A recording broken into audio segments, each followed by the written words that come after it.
அன்பான தேவனுடைய பிள்ளைகளை மறுபடியும் இந்த நாளிலும் இந்த டிவியின் மூலமாக உங்களை சந்திக்க வாய்ப்பு கொடுத்த ஆண்டவருக்கு நன்றி சொல்கிறேன். இப்போது இந்த நாளிலும் நம்முடைய தியானத்துக்களை கொடுக்கிற கர்த்தருடைய வார்த்தையை தியானிக்கிறதுக்கு முன்னால் ஒரு ஜெபம் பண்ணுவோம். ஆண்டவரே உங்களுக்கு நன்றியப்பா. அப்பா பிதாவே துதிக்கிறோம், உண்மை அழைக்கிறோம். கர்த்தாவே ஸ்தோத்திரம் ஐயா. இந்த நாளில் உங்களுடைய வார்த்தையை எடுத்துரைக்க முடியாது வந்திருக்கின்றோம். இந்த வார்த்தை செல்கின்ற இடங்களிலெல்லாம் கேட்கின்ற செவிகளில் மட்டுமல்ல, இருதயத்திலும் ஆழமாய் பதிய நல்ல பலன் கொடுக்கட்டும். உங்களுடைய வார்த்தைக்கு வல்லமை உண்டு, அது ஜீவன் உள்ளது. கர்த்தாவே கேட்கிறவருடைய உடல்நிலை ஜீவன் உண்டாகட்டும். உங்களுடைய நாம மகிமைப்படட்டும். கிருபையாரும் சுவாமி அனுப்புகிற காரியமாய் வாய்க்கு செய்யும். கிருபையாரும் ஏற்றுக்கொள்ளுங்கள். இயேசுவின் நாமத்தில் ஜெபிக்கிறோம் பிதாவே, என்று நம்முடைய தியானத்துக்காக கர்த்தர் கொடுக்கிற வார்த்தை. ஆண்டவராகிய தேவனுடைய வார்த்தை சொல்கின்றது, அனைவருக்கும் கேட்கின்ற அனைவருக்கும் இந்த வார்த்தை சொல்கிறதாவது, நான் உங்களுக்கு முன்னால் 2 வழியை வைக்கிறேன்.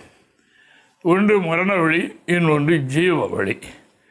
நான் அப்படினால உங்களுக்கு இவைகளை காண்பிக்கிறேன். மரண வழியில் சென்றால் என்ன முடிவு, ஜீவ வழியில் சென்றால் என்ன கிடைக்கும் என்பதை ஆண்டவராகிய தேவன் நமக்கு தெரியப்படுத்துகிறார். அப்படினால இந்த நாளில், அதாவது மனிதன் என்று சொன்னால் அவனை தேவன் வற்புறுத்தி கண்டிப்பாக அல்லது பலவந்தமாக புரிய வைக்கிறதல்ல, சுயாதீனமாக அவனுக்கு விட்டு விடுகிறார். அவன் விருப்பப்படி அந்த பாதையை தெரிந்து கொள்ள வேண்டும் என்பது. ஆனபடினால இந்த வார்த்தை கேட்கின்ற அன்பர்களே, மரணம் என்பது இந்த சரீரத்தை விட்டு பிரிகிற மரணம் மட்டுமல்ல. இது முதலாவது மரணம், சரீரத்தை விட்டு பிரிவது. 2வது ஒரு மரணம் இருக்கிறது, அதுதான் இங்கே நாம் தியானிக்கின்றோம். தேவனுக்கு மகிமை உண்டாவதாக. அந்த 2வது மரணம் அக்கினியும் கந்தகம் எரிகிற கடல் என்று வேதம் சொல்கிறது.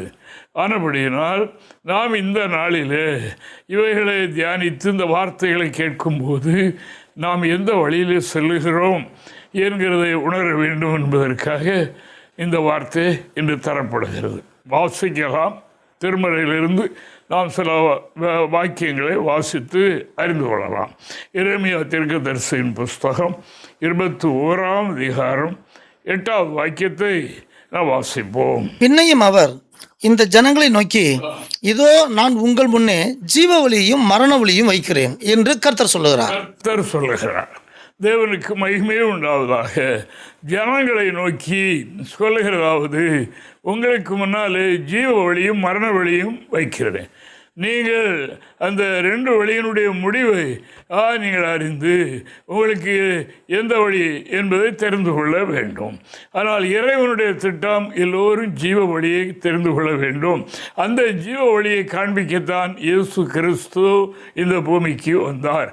ஜீவ வழியை காண்பிப்பது மாத்திரமல்ல, ஜீவனை தருவதற்காகவும் அவர் வந்தார் என்று சத்தியவேதம் சொல்கின்றது.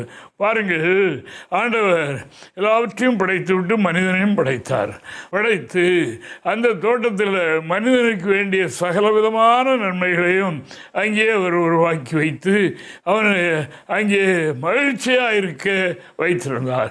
அது மட்டுமல்ல, ஒவ்வொரு நாளும் குளிர்ச்சியான நேரத்தில் அவனிடத்தில் கடந்து வந்து அந்த இறைவன் அவனோடு கூட உலாவிக்கொண்டு இருந்தார். ஆனால் அவனுக்கு ஒரு கட்டளை கொடுத்தார். அதாவது இந்த எல்லாவற்றையும் அனுபவித்துக் கொள்ளலாம், இந்த நன்மை தீமை அறியக்கூடிய இதை நீ தொட வேண்டாம், இதை புசிக்க வேண்டாம் என்ற ஒரு கட்டளையை மனிதனுக்கு கொடுத்தார். அது உலகத்துக்கு அல்ல, அந்த மனிதனுக்கு தான். உலகத்தில் மனிதர்கள் அப்பொழுது இல்லை. தேவனுக்கு மகிமை உண்டாவதாக. ஆனபடினால நீ அதை செய்தால் இந்த என்றென்றைக்கும் இந்த மகிழ்ச்சிகரமான வாழ்க்கையை நீ அனுபவிக்கலாம் என்று சொல்லியும் இருந்தார் என்று நாம் காணுகிறோம். அதாவது இந்த வார்த்தை கேட்கின்ற அன்பர்களே, அதாவது இந்த நித்திய ஜீவ பாதையில் செல்ல விடாதபடி, மனிதன் சந்தோஷமாக இருக்க விடாதபடி தடுப்பதற்கு ஒரு தீய சக்தி உலகத்தில் உண்டு என்கிறதை யாரும் மறந்துவிட வேண்டாம். ஆனபடினால அதனுடைய ஒரே நோக்கம் அவனை அந்த இரண்டாம் மரணத்துக்குள்ளாக்கி அந்த அக்கினி கடலுக்குள்ளே கொண்டு வரணும் என்பதே அவனுடைய திட்டம். ஏனால் அவனுக்கு தண்டனை நியமிக்கப்பட்டு ஆயிற்று. ஆனபடினால மருமக்களை அந்த அருமையான வாழ்க்கைக்கு, அந்த பரலோக ராட்சியத்துக்குள்ளே போக விடக்கூடாது என்பதே அவனுடைய நோக்கம் என்பதை நாம் தெரிந்திருக்க வேண்டும். இங்கே வாசிக்கலாம். ஆதியாகமம் 2ஆம் அதிகாரம் 15 முதல் 17 வரைக்குள்ள வசனங்களை நாம் படிக்கும்போது இங்கே நாம் பார்க்கிறோம். பாருங்க, இந்த ஆதாமுக்கு கொடுக்கப்பட்ட கட்டளை வாசிக்கலாம். தேவனாகிய கர்த்தர் மனுஷனை ஏதேன் தோட்டத்தில் அழைத்து கொண்டு வந்து அதை பண்படுத்தவும் காக்கவும் வைத்தார். தேவனாகிய கர்த்தர் மனுஷனை நோக்கி, நீ தோட்டத்தில் உள்ள சகல விருட்சத்தின் கனியையும் புசிக்கவே புசிக்கலாம், எல்லாவற்றையும் நீ அனுபவித்துக் கொள்ளலாம், ஆனாலும் நன்மை தீமை அறியத்தக்க விருட்சத்தின் கனியை நீ புசிக்க வேண்டாம், அதை நீ புசிக்கும் நாளில் சாகவே சாவா என்று கட்டளையிட்டார். தேவனுக்கு மகிமை உண்டாவதாக. சாவு, அதாவது என்ன சாவு? அவனுடைய வாழ்க்கையில் தேவன் கொடுத்திருக்கிற அந்த அருமையான வாழ்வு, அவனுக்கு கொடுத்திருக்கிற அந்த நித்திய ஜீவன், இவைகளெல்லாம் போய்விட்டு அவன் செத்து போவான், ஆத்மாவில் மரித்து போவான். அவன் தேவன் அவனுக்காக வைத்திருக்கின்ற அந்த நன்மையை இழந்து போய்விடுவான். அதை அவர் சுருக்கமாய் சொல்லிவிட்டார். எல்லாவற்றையும் உனக்காகத்தான் படைத்திருக்கிறேன், அனுபவித்துக்கொள், ஆனால் இதை நீ அனுபவிக்க வேண்டாம் என்று கட்டளையிட்டார். அதுதான் இன்றைக்கு நாம் அறிய வேண்டிய காரியம். தேவனுக்கு ஸ்தோத்திரம் உண்டாவதாக. அந்த நித்திய ஜீவ பாதையில் செல்ல வேண்டும் என்று சொன்னால் ஆண்டவர் என்ன சொல்லுகிறார், என்ன சொல்லியிருக்கிறார், அவைகளை மட்டும் நாம் கடைபிடிப்போம் என்றால் அந்த நித்திய ஜீவ பாதையில் சென்று அந்த இன்பத்தை தேவன் மனிதனுக்காக உண்டு பண்ணி வைத்திருக்கிற அருமையான ஒரு வாழ்வை அவன் பெற்றுக்கொள்ள முடியும் என்று இறைவாக்கு சொல்லுகின்றது. ஆனபடினால இவைகளை அறிந்திருந்த சத்துரு என்ன சொல்லுகிறான் பாருங்க. இந்த மனிதன் இப்பொழுது ஆதாமுக்கு ஒரு துணையும் கொடுத்திருக்கிறார். அந்த அம்மா தனியாக இருக்கும்போது அந்த பிசாசானவன் ஒரு சர்ப்பத்தின் ரூபத்தில் அங்கே அந்த தோட்டத்துக்குள்ளே பிரவேசித்து அந்த ஸ்திரியோடு பேச ஆரம்பித்தது. அந்த ஸ்திரீக்கும் தெரியும், அதாவது இந்த மரத்தின் கனி புசிக்கக்கூடாது, புசித்தால் நமக்கு மரணம் ஏற்பட்டுவிடும் என்பது தெரியும். தெரிந்திருந்த போதிலும் அந்த தீய ஆலோசனைக்கு, அந்த பொல்லாத சக்தியினுடைய வார்த்தைக்கு செவி கொடுத்தபடியினால், அதாவது அன்று இவர்கள் தேவன் வைத்திருந்த அருமையான நல்வாழ்வை அல்லது தேவன் கொடுத்திருந்த அந்த நித்திய ஜீவனை, தேவனோடு உள்ள உறவாட்டத்தை, மனிதனுக்காக படைத்திருந்த அந்த இன்பமான ஒன்றை இழக்க நேரிட்டது. ஆண்டவர் சொன்னார், இதை நீ செய்யும் போது செத்து போவாய், இந்த வாழ்க்கை உன்னை விட்டு போய்விடும் என்று சொல்லி இருந்தார். அதற்கு ஆப்போசிட்டாக உள்ளே சாத்தான் பிரவேசித்து என்ன சொல்லுகிறான் பாருங்க. அது ஆதியாகமம் 3ஆம் அதிகாரம் 4வது வாக்கியத்தை வாசிக்கலாம். அப்பொழுது சர்ப்பம் ஸ்திரியை நோக்கி, நீங்கள் சாகவே சாவதில்லை. அந்த ஸ்திரீ ரொம்ப நேரம் சம்பாசித்து ஆண்டவர் சொல்லியிருக்கிறார், எல்லாவற்றையும் அனுபவித்துக் கொள்ளலாம், இந்த ஒன்றை மட்டும் நீங்கள் அனுபவிக்க வேண்டாம், சாப்பிட வேண்டாம் என்று, சாப்பிட்டால் நீங்கள் மரித்து போய்விடுங்கள், செத்து போவீர்கள் என்று சொல்லி இருக்கிறார் என்று அங்கே சாத்தானிடத்தில், அந்த தீய சக்தியினிடத்தில் சொன்னபோது அவன் அங்கிருந்து என்ன சொல்கிறான், சாக மாட்டீங்க, சாகிறார் என்று சொன்னாரல்லோ, சாக மாட்டீர்கள் என்று அவளுக்கு சிந்தனை பண்ணக்கூடிய பல வார்த்தைகளை அங்கே சத்துரு சொன்னான். தேவனுக்கு மகிமை. அதாவது நீங்கள் இதை புசிக்கிற நாட்களில் நன்மை தீமை என்னது என்று அறியவும், அது மாத்திரமல்ல தேவர்களைப் போல நீங்கள் ஆகி விடுவீர்கள் என்பதற்காக அப்படி சொல்லியிருக்கிறார் என்று போட்டவுடனே அந்த அம்மா அதை மண்டையில் எடுத்துட்டாங்க. அந்த வார்த்தையை ஏற்றிக்கிட்டு அதுவரைக்கும் பார்க்காத அந்த விருட்சத்தை எட்டி பார்க்க ஆரம்பித்தார்கள். அதுவரைக்கும் பார்க்கவில்லை. கர்த்தருடைய கட்டளை நாம் இதை பார்க்கக்கூடாது, இதை அனுபவிக்கக்கூடாது, இது தேவனுக்கு பிரியமில்லாத காரியம், எதை நாம் செய்யக்கூடாது என்ற அந்த நிலையில் இருந்தவர்கள் இப்பொழுது இந்த தீய சக்திக்கு அவர்கள் தீய சக்தி இடம் கொடுத்து அந்த எண்ணங்களுக்கு அடிமையானார்கள். அதை பார்த்த உடனே இந்த எலக்ட்ரிக் ஷாக் மாதிரி ஒரு கவர்ச்சி அங்கே ஏற்பட்டது. தேவனுக்கு சத்ரு அதை செய்கிறான். அது இன்றைக்கும் பாருங்க, பாவத்தில் ஒன்றும் கிடையாது, உலகத்தில் ஒன்றும் கிடையாது. அது ஒரு மாயை, அது ஒரு நிழல், அது ஒரு ஏமாற்று. அதில் கிட்ட போனால் அதில் ஒன்றும் இல்லை என்பது மனிதனுக்கு அறிய முடியாத அளவுக்கு அவ்வளவு இழுப்பு, அவ்வளவு ஒரு பெரிய ஆவல் அந்த தீமையை, கடவுளுக்கு பிரியமில்லாத தீமைகளை செய்யணும் என்பது அவனுக்கு ஒரு ஒன்றிங் என்று நாம் காணுகின்றோம். அதே போல் இந்த அம்மா பார்த்த உடனே அது பார்க்கிறதுக்கு அவ்வளவு அழகாக இருக்கிறது, அது புசிப்புக்கு நல்லதென்று அவர்களுக்கு தோன்றுகிறது. அது மாத்திரமல்ல, இச்சிக்கப்படத்தக்க ஒரு விருட்சம் என்று உள்ளத்தில் அவ்வளவு ஒரு எடுப்பு செய்தார்கள். நித்திய ஜீவன் போய் மரித்து போய்விட்டார்கள் என்று நாம் காணுகிறோம். ஆத்துமாவிலே அவர்கள் மரித்தார்கள் என்று சத்திய வேதம் சொல்லுகிறது. சரீரத்தில் அவர்கள் சாகவில்லை. சரீரத்தில் அதற்கு பிறகு மொத்தத்தில் 930 வருஷம் அவர்கள் வாழ்ந்திருக்கிறார்கள் என்று எழுதியிருக்கிறது. அப்படினால சத்ருடைய வார்த்தைக்கு கீழ்ப்படிந்தபடினால் சரீரத்தில் சாவல்ல, ஆன்மீகத்தில் சாவு ஏற்பட்டு நித்தியத்தை, நித்திய ஜீவனை, நித்தியமாய் அனுபவிக்கிற இன்பத்தை, மகிழ்ச்சியை இழந்து போய்விட்டார்கள் என்று நாம் காணுகின்றோம். ஆனால் இதுதான் இன்றைக்கும் மனிதர்களுக்கு செம்மையான வழியாக தெரிகிறது.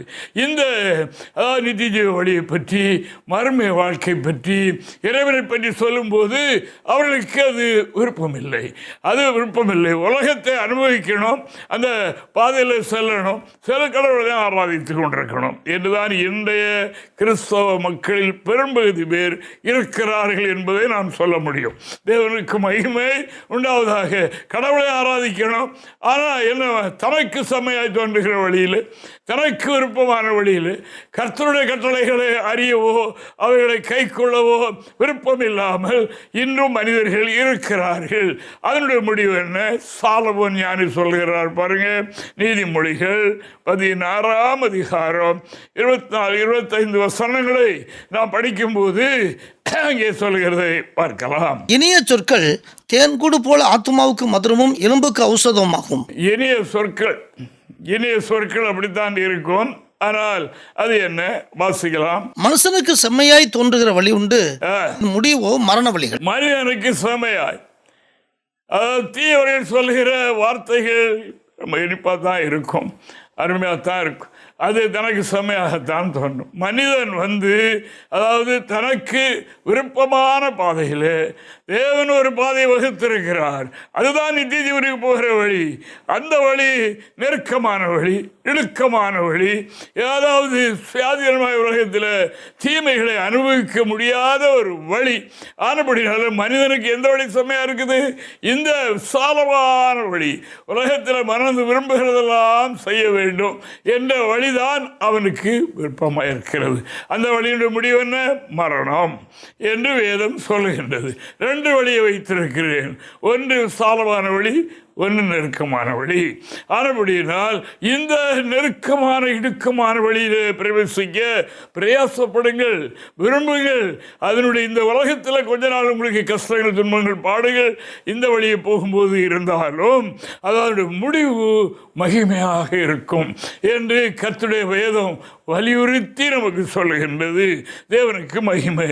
ஆண்டவராகிய இயேசு கிறிஸ்துவும் கூட அவர் சொல்லும்போது மத்தேயு சுவிசேஷம் 7ஆம் அதிகாரம் 13-14 வசனங்களை வாசிக்கும் போது ஆண்டவர் சொல்கிறார் பாருங்க, வாசிக்கலாம். இடுக்கமான வாசல் வழியாய் உட்பிரவேசியுங்கள், கேட்டுக்கு போகிற வாசல் விரிவும், கேட்டுக்கு நரகத்துக்கு போகிற வழி விசாலமாகவும், வழி விசாலமாய் இருக்கிறது, அதன் வழியாய் பிரவேசிக்கிறவர்கள் அநேகர். ஜீவனுக்கு போகிற வாசல் இடுக்கமும், நித்திய ஜீவனுக்கு போகிற வழி இடுக்கமும், வழி நெருக்கமாய் இருக்கிறது, அதை கண்டுபிடிக்கிறவர்கள் சிலர். நீங்களும் இடுக்கமான பாதையாய் செல்ல விரும்புங்கள். அந்த வழி எங்கே கொண்டு போகிறது? நித்தியமாய் ஜீவிக்கிற ஒரு இடத்திற்கு, ஒரு இன்பமான தேசத்திற்கு, இறைவன் இருக்கிற இடத்திற்கு அது கொண்டு போகும். தேவனுக்கு மகிமை. அப்படினால்தான் அதை அறிந்த ஆண்டவராய் இயேசு சொல்கின்றார், அதாவது இடுக்கமான வழியாக பிரவேசிக்க பிரயாசப்படுங்க, அது உங்களுக்கு நித்திய ஜீவனை கொடுக்கும். அதாவது என்றென்றைக்கும் ஒரு நாளும் மரிக்காத ஒரு நித்திய ஜீவன். அந்த ஜீவனுக்கு மரணம் இல்லை, அந்த ஜீவனுக்கு முடிவில்லை, ஒன்றுமில்லை. அந்த ஜீவன், அதாவது அந்த பாதையில் போய் நீங்கள் அந்த இடத்தை அடையும் போது அப்புறம் உங்களுக்கு இந்த உலகத்தில் துக்கம், இந்த உலகத்தில் உள்ள பாடுகளும் துக்கங்களும் ஒன்றும் இல்லை. ஆனால் இங்கே நீங்கள் கர்த்தர் சொல்லின்படி அவர் உங்களுக்கு நமக்கு போதித்திருக்கிற போதனின்படி யார் நடக்கிறார்களோ அவர்களுக்கு இந்த இடுக்கமான பாதை தான் உண்டு. இந்த இடுக்கமான பாதையிலையும் அவர் கூட இருப்பார், அதில் கைவிட மாட்டார். ஆனபடியினால் இன்று நாம் காணுகிற காரியம், 2 வழியை தேவன் வைத்திருக்கிறார். 2 வழியை எல்லா மனிதர்களுக்கு முன்பாக வைத்திருக்கிறார். உலகத்தில் இன்பமாய் போகணுமா? விசாலமான வழி. அது எங்கே போகிறது? அங்கே கொண்டு பாதாளத்தில் கொண்டு கேட்டுக்கு போகிற வழி, அதாவது கேடுகளுக்கு, தீமைக்கு போகிற வழி. அந்த வழியில் போகாதுங்க என்று இயேசு சுவாமி சொல்கிறார். இடுக்கமான வழியை பிரவேசிக்க பிரயாசப்படுங்கள், அதனுடைய முடிவு நித்திய ஜீவன். நித்தியமாக நீங்கள் வாழக்கூடிய ஒரு வாழ்க்கை, அதில் உங்களுக்கு மகிழ்ச்சி, உங்களுக்கு அதில் இருக்கிற புகழ்ச்சி கொஞ்சம் அல்ல. அதுபடினால் சத்திய பாதையில் நடக்கிற அருமையான பிள்ளைகளே, தேவனுடைய வசனத்தின்படி நடக்க வேண்டும் என்று விரும்புகிறவர்களே, நெருக்கத்தை கண்டு கவலைப்பட படாதீங்க, துன்பத்தை பற்றி கவலைப்படாதீர்கள். அதுதான் இறைவன் வகுத்த வழி. ஆண்டவராய் இயேசு கிறிஸ்து உலகத்தில் வந்து மனிதனுக்கு நித்திய ஜீவனை கொடுக்க தம்முடைய ஜீவனை கொடுத்து மரித்து உயிரோடு எழும்பி அவரது பிதாவின் சுத்தத்தை செய்துவிட்டு அந்த வழியாகத்தான் பரலோகத்துக்கு போயிருக்கிறார். தேவனுக்கு மகிமை உண்டாவதாக. ஆனப்படினால அந்த வழியை எல்லோரும் தெரிந்து கொள்ள வேண்டும். யார்கிட்ட கேட்கணும்? அதாவது அறிந்தவர்கள், அந்த வழியை தெரிந்தவர்கள், அந்த வழியில் நடக்கிறவர்களிடத்தில் கேட்டு விசாரிக்க வேண்டும். விசாரித்து அதில் நடப்பீர்கள் என்றால் இந்த பூமியிலே உங்களுக்கு என்ன உண்டு? ஆறுதல் உண்டு, இளைப்பாறுதல் உண்டு. இல்லாவிட்டால் இளைப்பாறுதல் கிடையாது. இங்கே எரேமியா எழுதும்போது பாருங்க, எரேமியா 6ஆம் அதிகாரம் 16வது வாக்கியத்தில் அவர் என்ன சொல்கிறார் பாருங்க, வாசிக்கலாம். வழிகளிலே நின்று பூர்வ பாதைகள் எவை என்று கேட்டு விசாரித்து நல்ல வழி எங்கே என்று பார்த்து அதிலே நடவுங்கள், அப்பொழுது உங்கள் ஆத்மாவுக்கு இளைப்பாறுதல் கிடைக்கும் என்று கர்த்தர் சொல்லுகிறார். கர்த்தராகிய தேவன் சொல்கின்றார், உலகத்தில் உங்களுக்கு எந்த ஒரு காரியத்திலும் ஆறுதல் கிடையாது, இளைப்பாறுதல், ரெஸ்ட் கிடையாது. நீங்கள் வழியில் நின்று பூர்வத்தில் ஒரு வழியை கர்த்தர் காட்டியிருக்கிறார். அது இயேசு காட்டின வழி. தேவனுக்கு மகிமை. அந்த வழியிலே பூர்வ பாதை எதென்று கேட்டு விசாரித்து நல்ல வழி எங்கே என்று பார்த்து, விசாலமான வழியே நல்ல வழி என்று தெரியாதீர்கள், அது கேட்டுக்கு போகிறது, அழிவுக்கு போகிறது, அது பெரிய தண்டனைக்குரிய அக்கினி கடலுக்கு கொண்டு போகிற பாதை. உலகத்தில் கைவீசி நடக்கிற மாதிரி உங்களுக்கு தெரியலாம், ஆனால் அதனுடைய எண்டு உங்களுக்கு பயங்கரமான ஒரு தண்டனைக்குரிய இடம். ஆனால் இங்கே அதாவது இடுக்கமான வழி எது? அது ஆதியிலே போதிக்கப்பட்டது. இப்படி பாதியிலே போயிட்டு இப்போ எல்லாம் விட்டுட்டு இப்போ எல்லாமே கடவுளை ஆராதிக்கிறவர்கள் எல்லாம் விசாலமான வாழ்க்கையிலே போய் கொண்டிருக்கிறார்கள். தேவனுக்கு மகிமை உண்டாவதாக. இந்த வழியிலே நடந்தவர் இயேசு. அந்த இயேசுனுடைய வழியிலே நடக்கிறவர்களும் அந்த வழியிலே நடக்கிறார்கள். அப்போஸ்தலனாகிய பரிசுத்த பவுல் சொல்லும்போது என்ன சொல்கிறார் என்று சொன்னால், அதாவது ஒருவன் அந்த வழியில் நடக்க வேண்டும் என்றால் அதற்கு நீங்கள் என்ன செய்யணும்? என்னை பின்பற்றுங்கள் என்று அவர் சொல்கிறார். என்னை ஏன் பின்பற்ற வேண்டும்? நான், அதாவது பிதாவையும் குமாரனையும் பரிசுத்தாவியும் தேவனை நான் பின்பற்றுகிறபடியினால், நான் கிறிஸ்துவை பின்பற்றுகிறபடியினால் நீங்களும் என்னை பின்பற்றுங்கள். அப்பொழுது உங்களுக்கு அந்த நித்திய ஜீவன் உங்களுக்கு கிடைக்கும் என்று எவ்வளோ ஆணித்தரமாய் சொல்லுகிறார் பாருங்க. இதுதான் போதனை, இதுதான் பூர்வீக வழி. இந்த வழியில் நடக்க, அதாவது இன்று தியாலஜி படித்தேன், பைபிள் பைபிள் காலேஜ் படிச்சுன்னா பைபிளை படிக்கணும், அது ஒன்றும் இல்லை. ஆனால் இப்போ தியாலஜி படிக்க போகிறதுலாம் தப்பாக சொல்லி கொடுத்துட்றாங்களே, அதெல்லாம் இப்போ பயமாக இருக்குது. தேவனுக்கு மகிமை அந்த வழியை அழிச்சு விடுறாங்களே. என் ஜனமே, அது நடக்க வேண்டிய வழி உன்னை நடத்துகிறவர்கள் நீ நடக்க வேண்டிய வழியை அழித்து போடுகிறார்கள் என்று வேதம் எழுதியிருக்கிறது. ஆனால் யார்கிட்ட கேட்கணும்? தேவனை பின்பற்றி அந்த வழியிலே செல்கிறவர் சொல்லுகிறார். வாசிக்கலாம் 1 கொரிந்தியர் புத்தகம் 11ஆம் அதிகாரம் 1-2 வசனங்கள். நான் கிறிஸ்துவை பின்பற்றுகிறது போல நீங்கள் என்னை பின்பற்றுகளாய் இருங்கள்.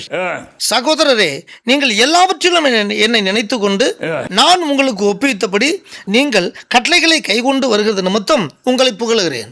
தேவனுக்கு மகிமை. கிறிஸ்துவை நான் பின்பற்றுகிறது போல, கிறிஸ்து எனக்கு காண்பித்த கட்டளைகளை கைக்கொள்கிறது போல நீங்களும் கைக்கொள்ளுங்கள், என்னை பின்பற்றுங்கள். காரணம், நான் கிறிஸ்துவை பின்பற்றுகிறேன். அது மட்டுமல்ல, கிறிஸ்து சொன்னதை நான் கைக்கொள்கின்றேன், கட்டளைகளை கைக்கொள்கிறது.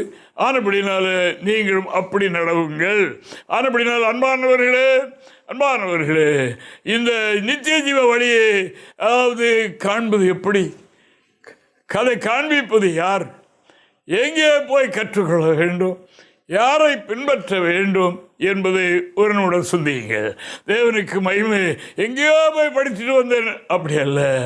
இறைவனிடத்திலிருந்து கற்றுக்கொண்ட அந்த கிறிஸ்துவனுடைய பிரமாணத்தை கற்றுக்கொண்டு கை கொள்ளுகிற அவர்களை பின்பற்ற வேண்டும். அதை அணித்தரமாக சொல்லுகிறார் அப்போஸ்தலன் பவுல், என்னை பின்பற்றுங்கள். ஏன்? நான் கிறிஸ்துவனுடைய வழியை கிறிஸ்து ஒருவருக்கு தான் தெரியும். அதாவது என்ன சொல்லுகிறார் என்றால், கிறிஸ்து சொல்லும்போது நானே வழி. ஒருவன் அந்த வழியாக வரும்போது எங்கே வந்துடுவான்? பிதாவினிடத்தில் போய் சேர்ந்துருவான். அதான் சொர்க்கம், அதான் பரலோகம். பிதா எங்கே இருக்கிறாரோ அது பரலோகம்.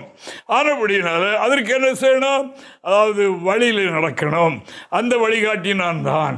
என்னை பின்பற்றி வாருங்கள் என்று சொல்லுகிறார் என்று யோவான் 14ஆம் அதிகாரம் 6வது வாக்கியத்தில் ஆண்டவர் சொல்லியிருக்கிறார். வாசிப்போம். அதற்கு இயேசு, நானே வழியும் சத்தியமும் ஜீவனுமாய் இருக்கிறேன், என்னை அல்லாமல் ஒருவனும் பிதாவினிடத்தில் வரான். நான் தான் வழி, சத்தியம், ஜீவன், எல்லாம் நான் தான். ஆனபடினால என்னை அல்லாமல் ஒருவனும் பிதாவினிடத்துக்கு வர முடியாது என்று சத்திய வேதம் ஆணித்தரமாக சொல்லிட்டு, அதைத்தான் பவுல் சொன்னார். அதாவது நான் கிறிஸ்துவை பின்பற்றுகிறது போல, கிறிஸ்துவனுடைய கட்டளைகளை கைக்கொள்கிறது போல நீங்களும் என்னை பின்பற்றினால் அந்த வழியை வருகிறீர்கள். நான் கிறிஸ்துவை பின்பற்றியே போகிறபடினால் என்னை பின்பற்றுகிறவர்களும் கிறிஸ்துவை பின்பற்றுகிறவர்களாக இருக்கிறீர்கள் என்று சொன்னார். தேவனுக்கு மகிமை. அன்பான தேவனுடைய பிள்ளைகளே, பக்தி உள்ளவர்களே, கடவுள் மேல் வைராக்கியமுள்ள கர்த்தருடைய பிள்ளைகளே, கவனியுங்கள். அதுதான் அதாவது அப்போஸ்தலனாகிய பவுல் தீமோத்தேயுக்கு நிருபம் எழுதும்போது சொன்னார். வாசிக்க வேண்டாம்.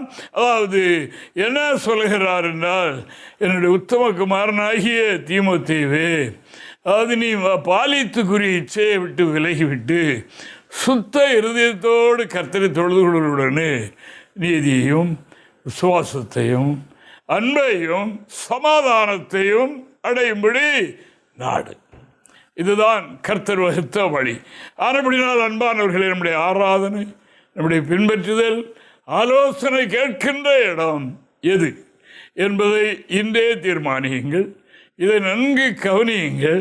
திரும்பவும் நீங்கள் இதை தியானம் பண்ணி நாம் போகிற வழி அந்த நித்திய வழிதானா, பூர்வீக வழிதானா, இடையில் தோன்றிய வழிகளா, இடையில் உண்டான தவறான உபதேசத்தின் வழிகளா, எப்படி இருக்கிறது என்கிறதை கவனிங்க. நாம் ஆராதிக்கிற கூட்டம் சுத்த இருதயத்தோடு தேவனை ஆராதிக்கிற கூட்டம் தானா என்கிறதை கவனியுங்க. நீங்கள் விரும்புகிறீர்கள், அதாவது சுத்த இருதயம் எனக்கு வேண்டும், அதாவது நீதி, அன்பு, சமாதானம் இவைகளெல்லாம் எனக்கு வேண்டும். ஆனால் ஆலயத்துக்கு போய் அது எனக்கு கிடைக்கவில்லையே என்று எண்ணுகிறீர்களா? இந்த இடத்துக்கு வாருங்கள். நீங்கள் வந்து இந்த 2 தீமோத்தேயு 2:22 வசனத்தை நீங்கள் வாசித்து பார்த்து அந்த வசனத்தின்படி நம்முடைய காரியங்கள் இருக்கிறதா, நமக்கு ஆலோசனை கிடைக்கிற இடம், நம்ம ஆராதிக்கின்ற இடம் இருக்கிறதா என்கிறதை சரியாக தியானம் பண்ணி பார்த்து இன்று வழியில் நின்று தொடர்ந்து நடக்காமல், தொடர்ந்து அப்படியே போய்கொண்டிருக்காமல், வழிகளிலே நின்று பூர்வ பாதை என்று கேட்டு விசாரித்து நல்ல வழி எங்கே என்று பார்த்து, எங்கே பார்க்கணும்? வேதத்தை பார்க்கணும். வேதத்தில் பார்க்கணும், நல்ல வழி தானா இது என்று பார்க்கணும். நல்ல வழி எங்கே என்று பார்த்து அதில் நடவுங்க. அப்போ உங்களுக்கு ஆத்மாவில் பூரிப்பாக இருக்கும், ஆத்மாவில் இளைப்பாறுதல் கிடைக்கும். ஆனபடினால் தான் பவுல் சொல்லிவிட்டார், என்னை பின்பற்றுங்கள், நான் கிறிஸ்துவை பின்பற்றுகிறேன், கிறிஸ்துவனுடைய கட்டளைகளை கை கொள்ளுகின்றேன், என்னை பின்பற்றுங்கள் என்று சொல்லுகின்றார். அப்படிப்பட்ட தெய்வீக ஐக்கியம் உண்டு, மனிதர்கள் உண்டு. அவைகளை நாம் தேடி கண்டுபிடிப்போம். தேவனுக்கு மகிமை உண்டாவதாக. அன்பான தேவனுடைய பிள்ளைகளே, இந்த நாளில் ஆண்டவருக்கு செய்யப்படுகிற ஆராதனை இப்படி இருக்கிறது. இப்படிப்பட்ட இதோடு இருந்து கொண்டு ஆண்டவரை தொழுகிற கூட்டங்கள் உலகத்தில் பெருகி இருக்கிறது. ஆனால் அப்படினால் சத்தியம் என்ன சொல்கின்றது? அதாவது இப்படிப்பட்டவர்களுக்கு என்ன கிடைக்க போகிறது, அவர்கள் எந்த பாதையில் செல்கிறார்கள் என்பதை அறியாமல் இருக்கிறார்களே என்று அதாவது ஆண்டவரும் வருத்தப்படுகின்றார். ஆனால் அப்படினால் தேவனை ஆராதிக்கிறவர்களுக்கு சுத்த இருதயம் வேண்டும். அங்கே கூடுகிற மக்களுக்கு சுத்த இருதயம் எப்படி கிடைக்கும் என்ற போதனை கிடைக்க வேண்டும். இப்படிப்பட்ட ஆராதனையில் தான் இந்த நீதி, சமாதானம், தேவன்பு இவைகளெல்லாம் அங்கே தான் பெருகும். மற்ற இடத்துல இருக்காது, ஒன்றுமே இருக்காது. அங்கே கர்த்தருடைய அசைவாடுதலும் இருக்காது என்பதை நான் உங்களுக்கு சொல்லிக் கொடுக்கிறேன். ஒரு வசனம் வாசிப்போம். வெளிப்படுத்தின விசேஷம் 21ஆம் அதிகாரம் 8வது வாக்கியத்தை நான் படிக்கும்போது இங்கே நாம் இப்படி பார்க்கின்றோம். பயப்படுகிறவர்களும் அவிசுவாசிகளும் அருவருப்பானவர்களும் கொலைபாதகரும் விபச்சாரக்காரரும் சூனியக்காரரும் விக்கிரகாராதனைக்காரரும் பொய்யர் அனைவரும் இரண்டாம் மரணமாகிய அக்னியும் கந்தகமும் எரிகிற கடலிலே பங்கடைவார்கள் என்றார். என இப்படிப்பட்ட நிலையோடு இருந்து கொண்டு தேவனை ஆராதித்தால் எந்த கூட்டத்தில் எந்த சபையில் இருந்தாலும் சரி, அங்கே என்ன லாஸ்டில் எழுதியிருக்கிறால் இப்படிப்பட்டவர்கள் அக்கினியும் கந்தகமும் எரிகிற கடல், அதுதான் மரண வழி, அதுதான் விசாலமான வழி. அங்கே நடந்து போகும்போது முடிவு அந்த கடலில் கொண்டு விட்டுவிடும் என்பதை சிந்தியாமல் இருக்காதீர்கள். இதுவே அனுக்கிரகாரம், இதுவே இரட்சணிய நாள். இந்த நாளை பயன்படுத்தி கொள்வோமாக. ஆனபடினால் விசாலமான பாதையா, இடுக்கமான பாதையா? இயேசு சுவாமி சொன்னார், இடுக்கமான வாசலில் பிரவேசிக்க பிரயாசப்பட்டு அந்த நித்தியமான ஜீவனை நீங்கள் அடைந்து ஆனந்திப்பீர்களாக. உங்களுக்காக நான் கொண்ட அந்த தியாகம், நான் அடைந்த ஆக்கினை அது முழுமையாக பலன் செய்யட்டும் என்று கர்த்தர் காத்து நிற்கிறார். தேவனுக்கு மகிமை. சகோதரனே, சகோதரியே, உன்னையும் என்னையும் எது நோக்கி இருக்கிறது? இப்படித்தான் இந்த இடுக்கமான வழியிலே தான் நித்திய ஜீவன் உண்டு, முடிவு நித்திய ஜீவன். அப்படினால அந்த நிலை அடைய பிரயாசப்படுவோம். ஆண்டவராகிய தேவன் நம்மை ஆசீர்வதிப்பார் என்பதை நான் உங்களுக்கு சொல்லிக்கொண்டு என்னுடைய வார்த்தையை நான் முடித்து வருகிறேன். ஜெபம் பண்ணுவோம். அன்பின் ஆண்டவர், அருமையான பிதாவே, ரட்சகா, உமக்கு நன்றி அப்பா, உமக்கு நன்றி. கர்த்தாவே, துதிக்கிறையா, ஏழையுடைய கண்களை திறந்தீரே, நன்றி சுவாமி. கர்த்தாவே, உம்முடைய பாதை எது என்று கண்டுகொள்ளும்படியாக கிருபை செய்தீரே. நாங்கள் அறிவிலும் ஞானத்திலும் குறைவுள்ளவர்களாக இருந்தாலும் இந்த ஞானத்தை கொடுத்தீரே, அதற்காக உமக்கு நன்றி சுவாமி. கர்த்தாவே, சத்தியத்தை இந்த நாளில் அநேகர் கேட்டிருக்கிறார்கள். ஒரு இடத்தில் அது கிரியை செய்யட்டும் அப்பா, வழியில் நிற்கட்டும், நின்று இது பூர்வீக வழிதானா என்பதை அவைகளை உணர்ந்து அந்த வழிக்கு வரட்டும். அது தெரிந்தவர்களிடத்தில் கேட்டு விசாரித்து நடக்கட்டும். நடந்து எது சுவாமி சொன்ன பிரகாரம் இந்த இடுக்கமான வழியை தெரிந்து கொண்டு உலகத்தில் கொஞ்ச நாள் கொஞ்ச நாள் கர்த்தருக்காக வாழும்போது பல நெருக்கடிகள் உண்டு. ஆனபடினால அவைகளை பெரிதென்று எண்ணாதபடி கூட என் இறைவன் இருக்கிறார் என்ற தைரியத்தோடு முன்னேறிட்டோம். பிள்ளைகள் நித்திய ஜீவ பாதையில் அந்த இடுக்கமான வழியில் சென்று நித்திய ஜீவனை பற்றி ஆனந்திக்கட்டும். பரலோகத்தை அடைய வேண்டும் என்ற வாஞ்சே யாவருக்கும் கொடும். கிருபையாரும் சுவாமி ஆசீர்வதியும் ஏற்றுக்கொள்ளும். இயேசுவின் மூலம் ஜெபிக்கிறோம் பிதாவே. ஆமென். ஆமென். ரைஸ்.